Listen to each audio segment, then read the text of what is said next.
Hello, everyone, and happy International Women's Day. I'm Jamie Ramacati, Head of Content for Student Events at Times Higher Education, and I am very excited to be hosting today's session focused on women in tech. We have an incredible panel of women with us today to share their experiences working in the tech industry and their advice for young women. The theme of International Women's Day this year is Break the Bias, encouraging us all to imagine a world that is free of bias, stereotypes, and discrimination, and to think of ways that we can break the bias in our communities, workplaces, and schools. Every year, International Women's Day gives us an opportunity to reinforce the fact that everyone has a role to play in creating a more gender-balanced world. Today's discussion will be focused on women in tech, and we'll be talking about how we can all do more to support women in tech and provide more opportunities for women to excel in this male-dominated industry. According to the Global Gender Gap Report from the World Economic Forum, gender gaps are more likely in sectors that require disruptive technical skills. The research shows that, for example, in cloud computing, women make up just 14% of the workforce. In engineering, 20%, and in data and AI, 32%. The COVID-19 crisis has also accelerated automation and digitization, speeding up labor market disruption. The data shared in the Global Gender Gap Report points to significant challenges for gender parity in the future of jobs. It's certainly not all bad news, though, and although the global outlook is definitely something to take note of, it's also important to recognize the ways that organizations are making changes to support women in the workplace, to provide opportunities for training and skills development, and creating space for women to excel. We hope that today's session will highlight some of these opportunities and help us all to acknowledge the challenges and also celebrate the successes of women in tech. With all of that context in mind, I'd love to jump right into the discussion with our panel. If you have questions for our panelists, please submit them using the Q&A function, and we'll try to get to some of them throughout the discussion. I'm delighted to be joined by Noah, Charlotte, and Ramin, and I would love to begin by asking you each to briefly introduce yourselves and tell us in a few words about your career and your current role. Noah, we'll begin with you. Hi, Jamie. Thanks for having us. Hello everyone. My name is Noah Havaselet. I'm 38 years old, and I'm also a mom of two, and I live in London. I've been working in Google for the past 11 years, and within my current role, I'm the head of our Startups Accelerator program in Europe. We are supporting startups and equipping them with the right resource, knowledge, and technology to actually succeed. I'm also working with communities of developers across Europe to actually support them with training, networking opportunities, and making sure that they're part of a community growing together. I'm originated from Israel, and back then when I was actually at high school, I was one out of three female students majoring in computer science. So actually, I'm very conscious about the gender gap that we had, and Jamie, that you mentioned before, and I'm constantly trying to actually address it and support more women to participate in the tech industry. We have few programs that we set up in Google, but also beyond just my core role. Wonderful. Thanks for joining us today, Noah. Charlotte, we'll turn to you next. Oh, Charlotte, unmute your microphone. Okay. Wonderful. Thanks. Okay. Yes. Okay. Hi, everybody. I'm Xiaoman Hu, and you can just call me Charlotte as well. I'm now the director of my sport community at Huawei, and also serve as a chairperson of LFAI and Data Foundation Outreach Committee. On top of that, I'm a Chinese Institute electronics expert, the project lead of Tiny MS, and the founder of MSG Women in Tech, which is now part of Huawei's official Women in Tech initiative. And prior to Huawei, I work as an algorithm expert and deep learning evangelist responsible for computer vision and deep learning platform projects, and from which I have gained extensive experience in artificial intelligence and open source areas. Wonderful. Thank you so much for being here with us. And Ramin, over to you.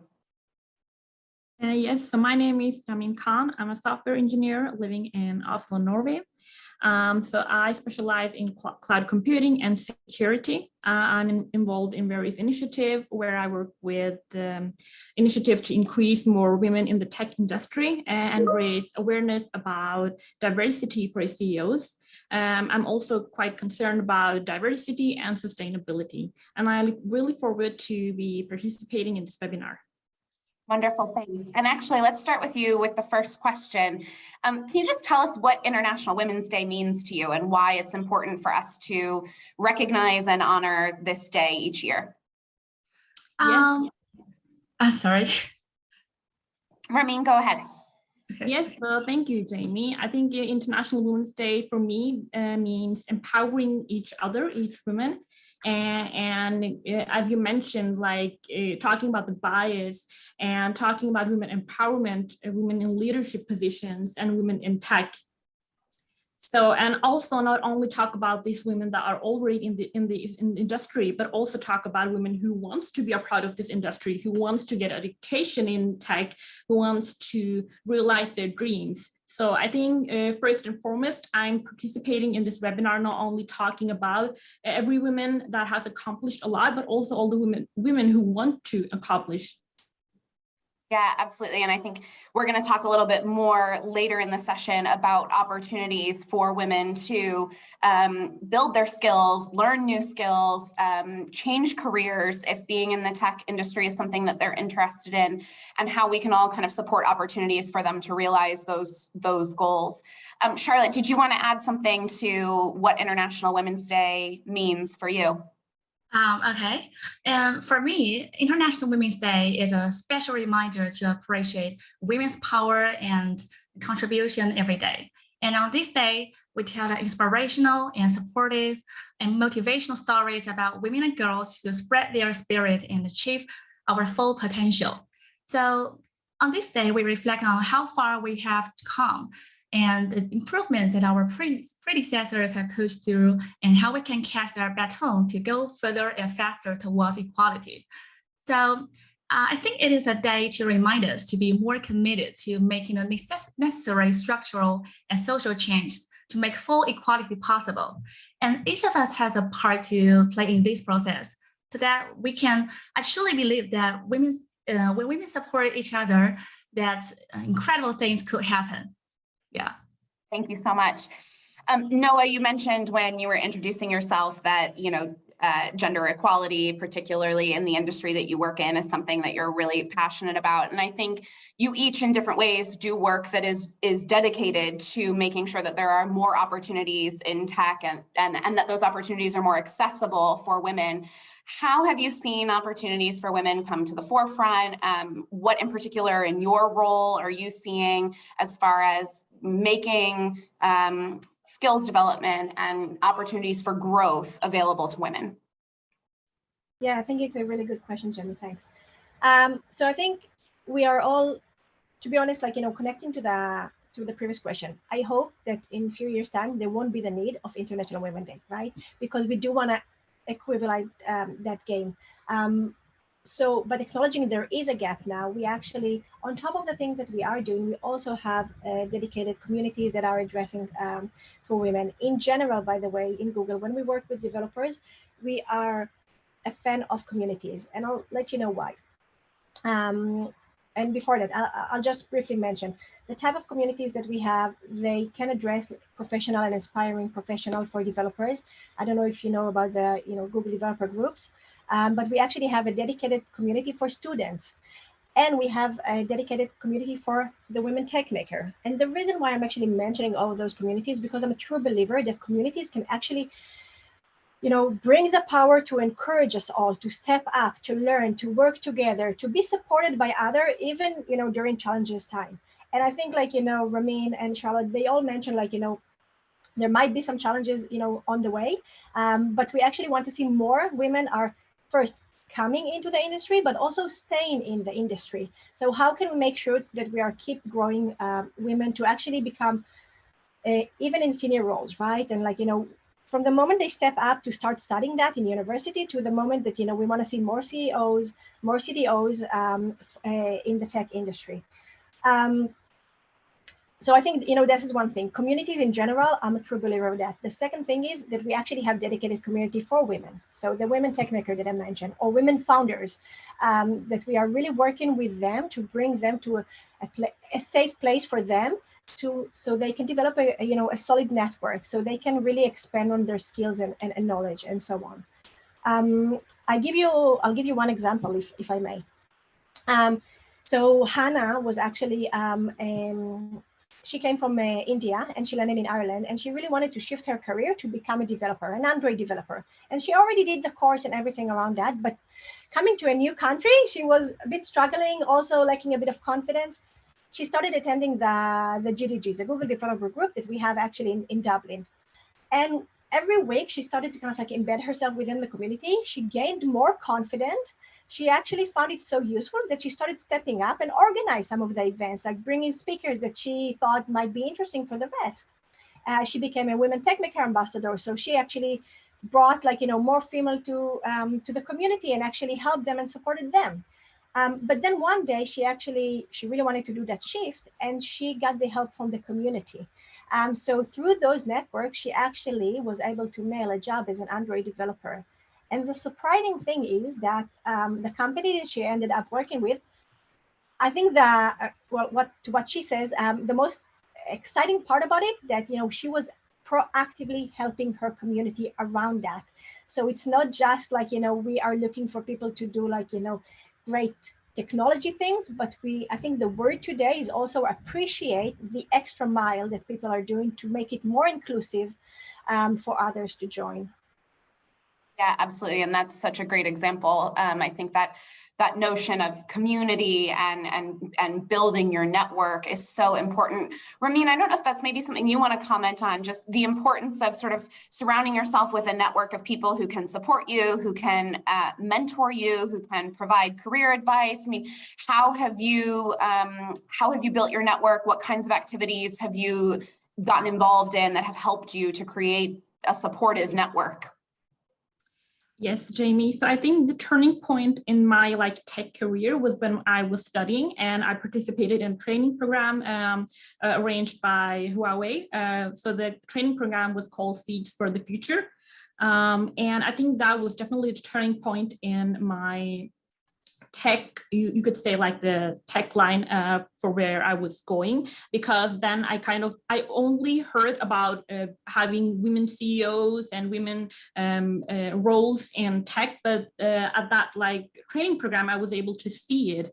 I was able to meet Huawei as a company, the employees, and all the fantastic people working there, especially women in leader positions there. And I kind of realized that, what, I think I am on a great start. I think the IT industry is something for me, because mostly on the lectures on, the studies, you were not able to see a lot of women or lecturers that was women. So I was kind of unsure, is this something for me? But to see that in reality, I think that was kind of the turning point where I kind of knew that, I think I'm comfortable in what I have chosen as my education, and I would like to follow this upon. Yeah, and that idea of representation, I think, is so important for women to see other women doing the things that they are interested in doing and the things that they're passionate about. It's just such an important piece of the puzzle, because it can be really empowering to see women, taking on the types of roles, the types of tasks, the types of careers that you're interested in. And it's a great segue to our next question. Charlotte, I'm going to come to you, and I just want to know what advice you would give to young women who are considering pursuing studies or careers in tech, but also what opportunities exist for building those skills and experiences outside of school and the workplace. Because I think there's a lot of women who maybe didn't study in school, they didn't study computer science, they didn't study computing in school, but they're maybe now thinking that it might be the right path for them, and how can they start to build those skills and build confidence for making a career change possibly? Well, I think I have 3 pieces of advice to give. The first one is interest always comes first. And if you're interested in science and technology, it will be much easier for you to excel. And driven by strong devotion and motivation, you'll go far and elevate your career path more smoothly. And second is perseverance. Learning technology actually is not an easy task. You may encounter many hard problems to solve, but giving up should not be one of your options. Apply divide and conquer or any other method you see fit, and perseverance will get you to the finish line. And third is the most important, is brace yourself. And good things always come to those who dare to try. So don't be shy in the workplace. Just be straightforward with your ideas and always communicate with a positive attitude to your colleagues or your leaders and your classmates or some other people. And even with your superior, bold but reasonable arguments serve you best, lead you to success. And the next is Seeds for the Future is Huawei's global initiative that aims to help nurture young talents, skill, and mindsets to better facilitate them for the workplaces and for the future. And we have already supported many female students across the globe via this program. So if anyone are interested in this program, and you can just know more via this website. I'll send this website later, or you can just search a keyword, Seeds for the Future Huawei by Google. Yeah. That's great. Thank you so much. Noah, do you want to add anything to advice for women, but also tools and resources to help them build their skills and experiences outside of the workplace or school? Yeah, definitely. So building on what Charlotte said, few things. First of all, I kind of like already mentioned it before, but I've done it all my life. So kind of like find your network, right? Find your community.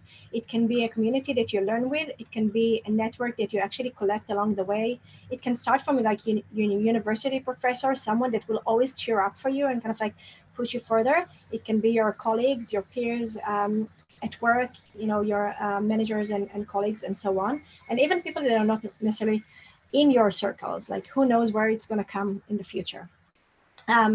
We have a saying, if you want to go quick, go along, but if you want to get farther, go together. So really go together, make sure that you have this network of people. I think the second thing I would say, especially to the technology sector, is find opportunities to practice your theory and kind of like your knowledge into real projects, right? Like, make it a reality. So don't just leave it as kind of like a theoretical knowledge. Like a nice example, okay, I mentioned earlier, we have the Google Developer Student Clubs that we are running in universities.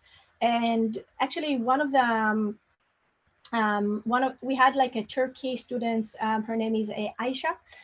She actually decided to, we have actually what we call a solution challenge, where we are actually encouraging students to combat social challenges with a technology solution.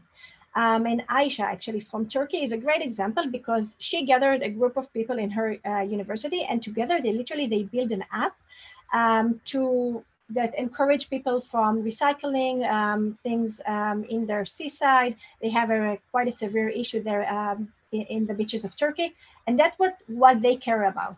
But I think that the nice thing about it, that they managed to find a way to translate their theoretical knowledge to something that they actually worked on. They encountered challenges, right? Like they built something that usually students don't necessarily have.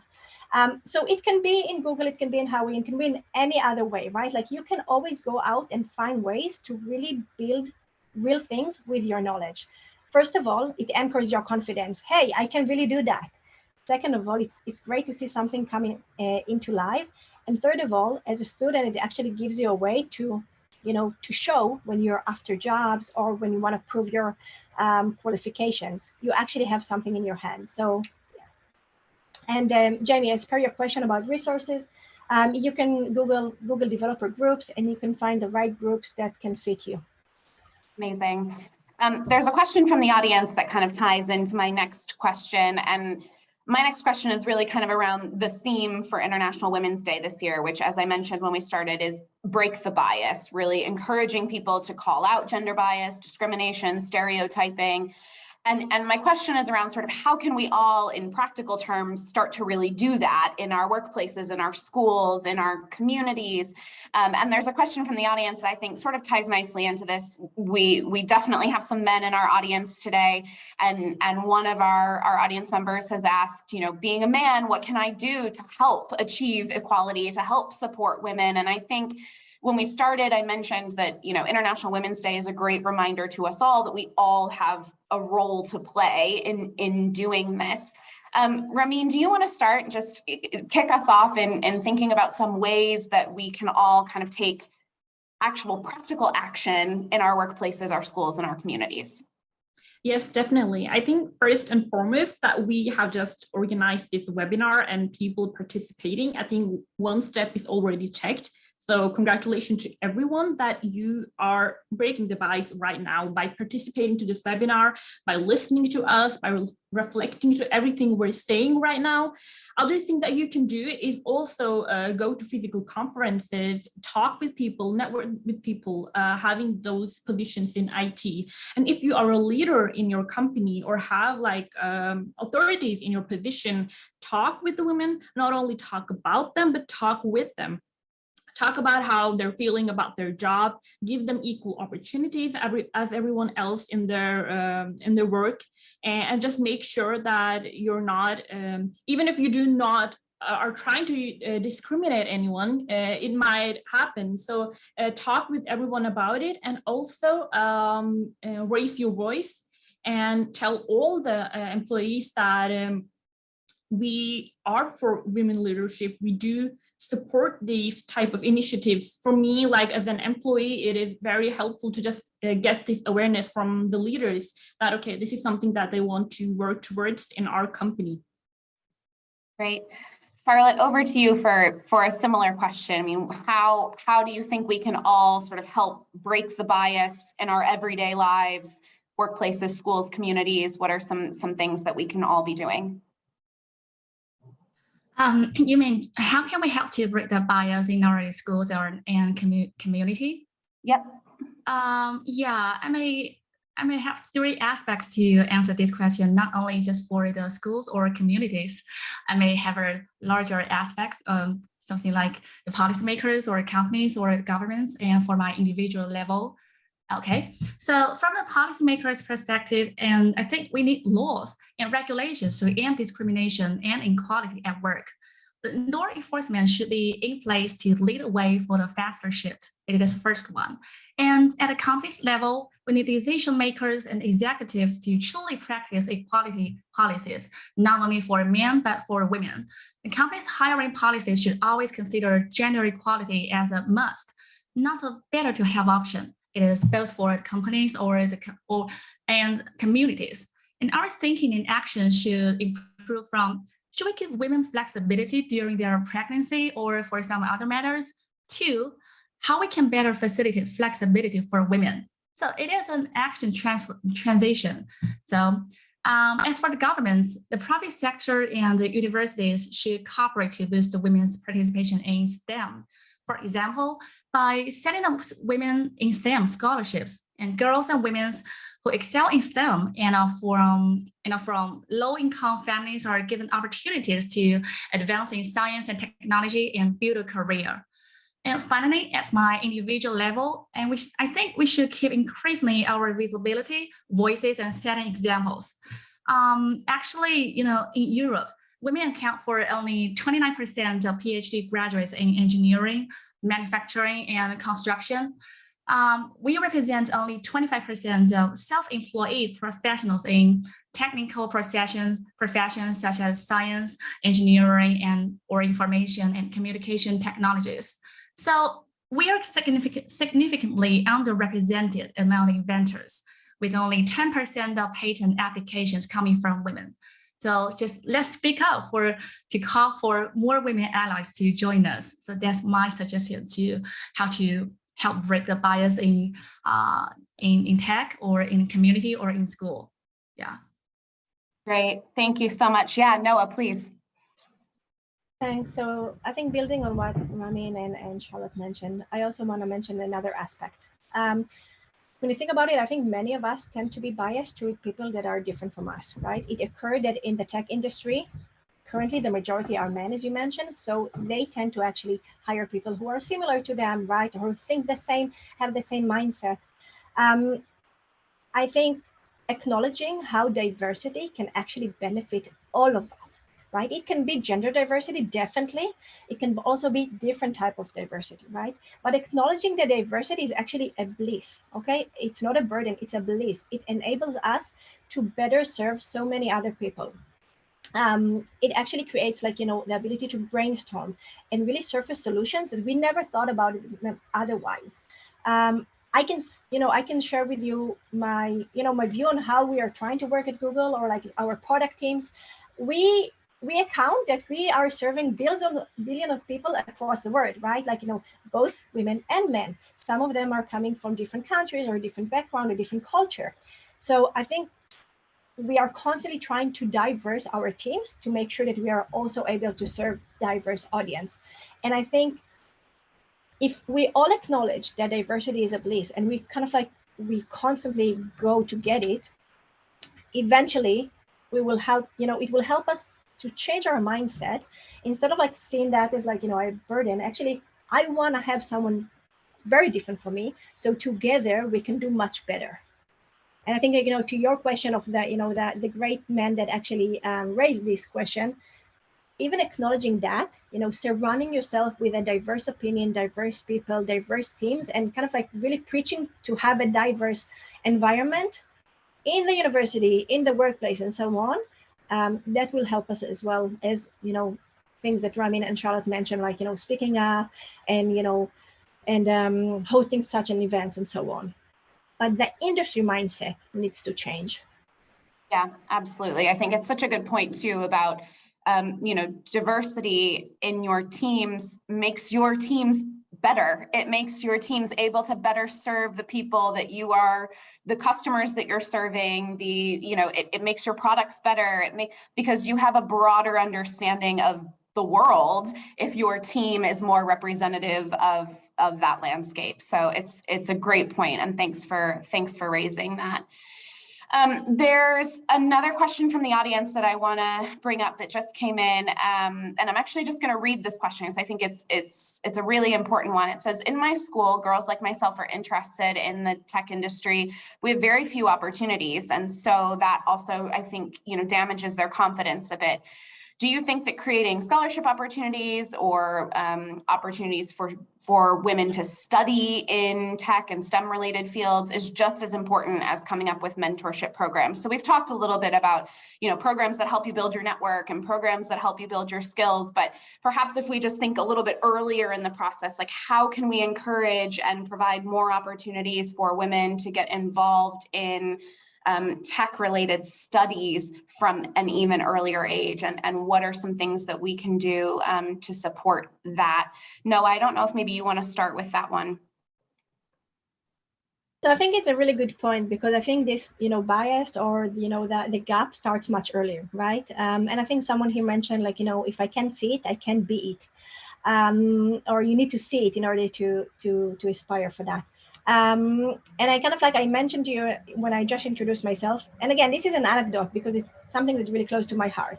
In Israel, for example, we set up a program scaled for few markets of Mind the Gap. The idea there is, first of all, acknowledging the gap, but bringing, young female students to see female engineers, right? Like, to see and be inspired that, those opportunities exist there, and also address some of the fears. I think Ramin mentioned at the beginning that actually seeing and acknowledging there are more senior female engineers or opportunities actually really encouraged her.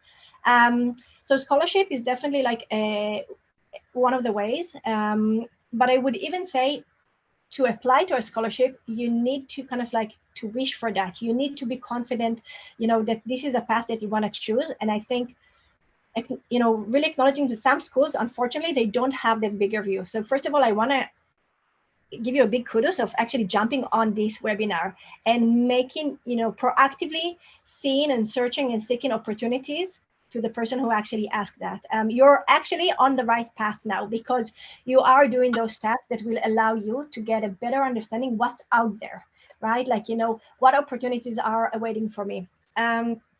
So definitely, all of the things that we mentioned, but I think it starts and ends in knowing the opportunity is there and that you deserve it. You deserve to have this opportunity. You can step up into that. It won't be easy. It will be challenging, but to be honest, the most rewarding things in life are probably, those that you need to work hard for them. I don't think that we should work harder than men. I'm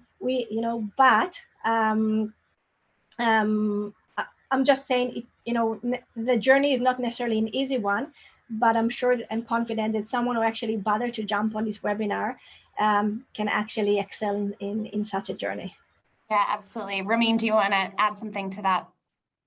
Yes, definitely. I think it's such an important question, and I can relate to that because I'm not really, I'm new to the IT industry. And I was definitely thinking the same, what can I do? Okay, I started this software engineering education, but what can I do further? And definitely, as Noah mentioned, you're coming to this webinar, you already done first step. And the second is to raise your voice. So I remember talking to a student counselor at my university and asking her the same question, what can I do to be more involved in the tech industry to kind of have a broader insight after my education? And she was just like, you just need to participate. And if you see some lack of anything, tell me, we can fix that. So definitely to everyone watching and wants to kind of pursue more into the tech education, is that raise your voice and be visible and tell us, is there anything that you need to see more of?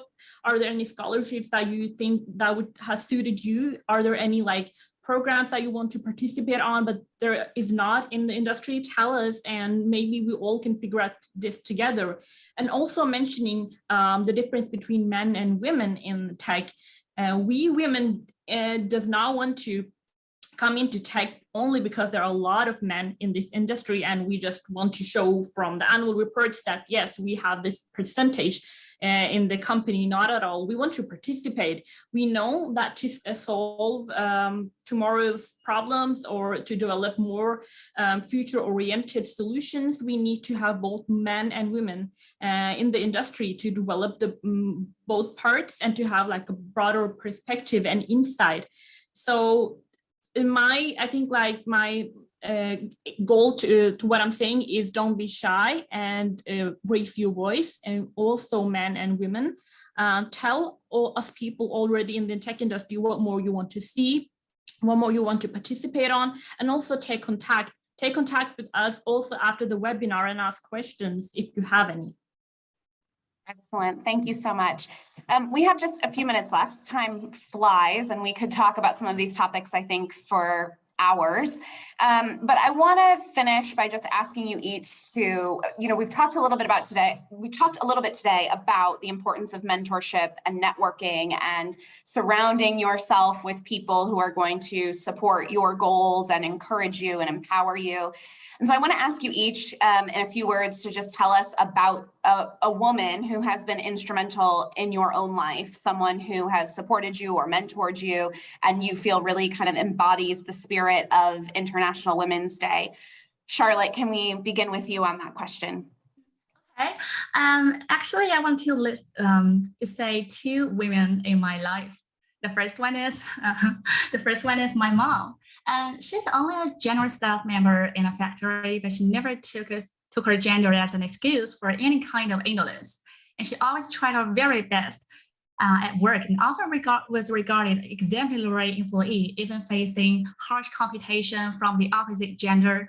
And in addition to her pursuit of perfection, her perseverance and down-to-earth approach to problem solving are also a constant inspiration for me.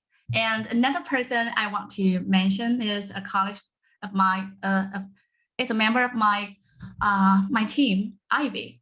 So Ivy is an algorithm engineer at my school. She's very smart and responsible. I remember when she took over an object detection project for wild endangered species based on the data that were captured by infrared cameras in a wild reserve in April last year. And before the takeover, she knew nothing about object detection algorithms at all. So she didn't know how to start.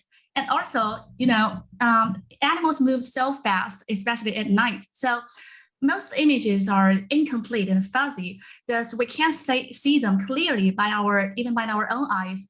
So looking at all those poor quality images, she did not flinch. Instead, she revised the parameters of network over and over again, and eventually the best model was trained from, 12,000 datasets with an accuracy of 95%, which is a much higher than average. So as a tenacious female engineer, Ivy constantly pushes the limit for excellence. I'm really inspired by her dedication. So these women I want to mention really inspired me in my life.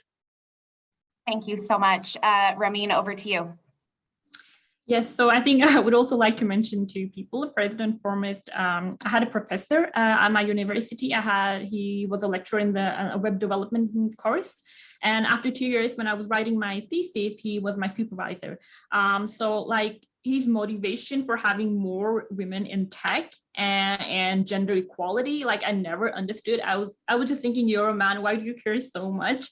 But he's like just motivation and the way he speaks, and he is so active besides his job, also attending conferences, talking to students and motivating them. I think it kind of shed up a light in me when I was studying that's so great, and I also want to be a part of that. And also my parents were always encouraging me to do all the things I want to, even though if there's less women doing something, and there was always encouraged that you should participate in that, you should go there, you should write this and that. So I think that having someone at your work or study, and also people at home encouraging you to follow your dreams is so important, and has also helped me the way along. Excellent, thanks. And Noah. So yeah, I think both Charlotte and Ramin mentioned their parents. So my mom, who has nothing to do with technology, she's a psychologist.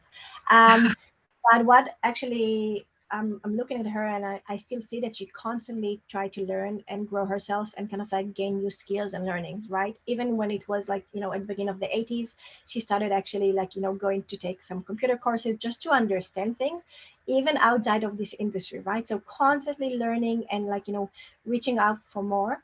I'm so proud of her, by the way. By the time that she and my dad retired, they were actually earning almost the same, which is, not very usual, I would say, because she kept, learning, growing herself and pushing herself. I'd say the second person that actually really inspires me is Amanda. And Amanda Cavaliaro, she's actually based in London. She's one of our Google Developer Group's leads.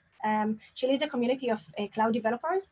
And what I'm mostly inspired by, that she constantly there to actually spread her knowledge, whether it's for like, hundreds or just a few of them. I'll give you an example.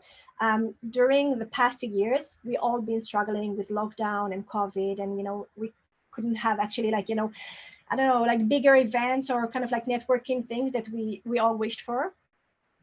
So Amanda, she literally she parked herself in a coffee shop, by the time they were already open. And she messaged, she put a message for all the community and said, I know we can't meet on a broader level, but I'm going to be here at Costa at that hour. And I'm going to help you with anything that you need, or, mentoring, just drop by. So she literally we sometimes rely on some frameworks or structured ways to actually make those things accessible. But when people, they so much care about it, you can see that even during lockdown, right, they will find a way around that. So really was inspired by this passion. And as we mentioned, it's hard enough to, to pursue for our own career. So I can only appreciate those who take the extra mile to make sure that others will join that. I don't take it for granted for a minute. Thank you so much. And I think that's a perfect note to wrap up the conversation on. It has been such a pleasure chatting with you guys. And like I said, I feel like we could continue to talk about this for so long. I want to thank you all for giving of your time, sharing your insights, your expertise, your advice. Big thanks to our audience as well for joining us today for this very important discussion. I'd also like to give a special thanks to Huawei for sponsoring today's webinar and for contributing a couple of amazing speakers for our panel. There were a few questions from the audience about more information on the Seeds for the Future program, and we'll make sure when we send the recording for today's session that we also include information about how to learn more about Seeds for the Future. We hope that today's session is just a very small part of how you all choose to honor and celebrate International Women's Day, and that we're all able to carry the spirit of International Women's Day with us every day as we look for ways to break the bias in our own communities. On behalf of everyone at Times Higher Education, thanks for joining us and happy International Women's Day.